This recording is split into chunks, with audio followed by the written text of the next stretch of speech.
ನಾವಿವತ್ತು ಪಾಸ್ತಾ ಮಾಡ್ತಿದ್ದೀವಿ. ಪಾಸ್ತಾ ಮಾಡೋಕ್ಕಿಂತ ಮುಂಚೆ ಪಾಸ್ತಾನ ಬೇಯಿಸಿಟ್ಕೋಬೇಕು.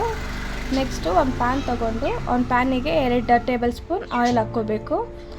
ಆಯಿಲ್ ಹಾಕ್ಕೊಂಡು ಅದಕ್ಕೆ 2 ಮೆಣಸಿನ್ಕಾಯಿ ಹಾಕಿ ಅದನ್ನು ಸ್ವಲ್ಪ ಫ್ರೈ ಮಾಡಬೇಕು. ಫ್ರೈ ಆದಮೇಲೆ ಅದಕ್ಕೆ 2 ಈರುಳ್ಳಿ ಹಾಕಬೇಕು.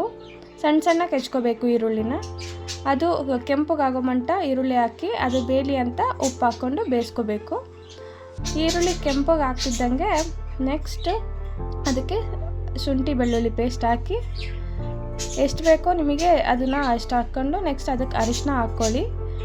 ಅರಿಶಿನಕ್ಕೆ next 1 tablespoon sambar powder, 1/2 tablespoon ಖಾರದ ಪುಡಿ ಹಾಕಿ ನೆಕ್ಸ್ಟ್ ಎಲ್ಲ ಸಾಸ್ಗಳು ಹಾಕ್ಕೋಬೇಕು.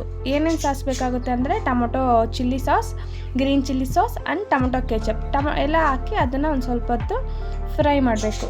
ಫ್ರೈ ಮಾಡಿ ಬೇಯಿಸಿರೋಂಥ ಪಾಸ್ತಾನ ಅದಕ್ಕೆ ಹಾಕಿ ನೆಕ್ಸ್ಟ್ ಅದನ್ನು ಮಿಕ್ಸ್ ಮಾಡಬೇಕು. ಅದು ಕ್ಲೀನಾಗಿ ಅದೆಲ್ಲ ಗ್ರೇವಿ ಎಲ್ಲ ಅದಕ್ಕೆ ಪಾಸ್ತಾಗೆ ಹತ್ಕೊಂಡು ನೆಕ್ಸ್ಟು ಅದಕ್ಕೆ ಮೇಲೆ ಕೊತ್ತಂಬರಿಯನ್ನು ಉದುರಿಸಿ ಈಗ ಮಕ್ಕಳಿಗೆ ಪ್ರಿಯಕರವಾದ ಪಾಸ್ತಾ ಸವಿಯಲು ಸಿದ್ಧವಾಗಿದೆ. ನೀವು ಟ್ರೈ ಮಾಡಿ.